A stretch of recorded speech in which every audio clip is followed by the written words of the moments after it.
the recording studio, Neeraj Dhanta, Pune. नहिया के फुलावा एहो पिया जब से फुलाइले हो,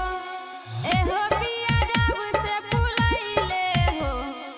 एहो पिया बागिया में आइल अब बहार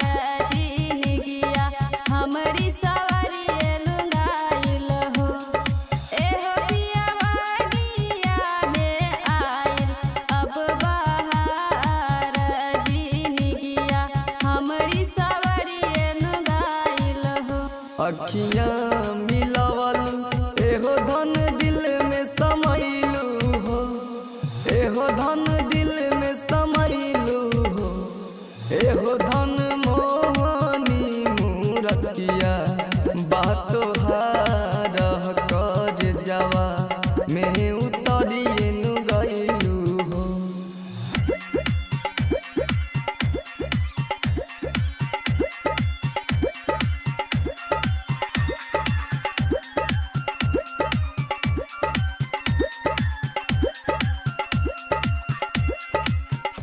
होकते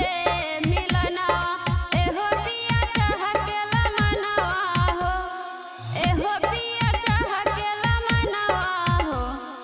एहो पिया आवता बुझाई काहा प्यार दिन गिया हमरी सवरिए लुंगाइल हो, एहो पिया आवता बुझाई काहा प्यार दिन गिया हमरी सवरिए लुंगाइल हो। रूप के खजनवा एहो धन लागे जैसे चनवा हो, एहो धन लागे जैसे चनवा हो, एहो धन बोले लू त बाजे लहसी तार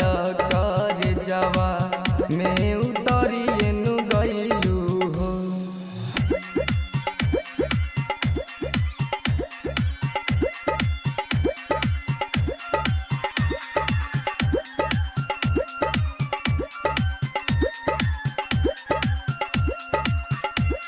चूड़िया कंगना एहो पिया कहेला सजनवा हो, एहो पिया कहेला सजनवा हो, एहो पिया तू ही बारा सोरो हो सिंगार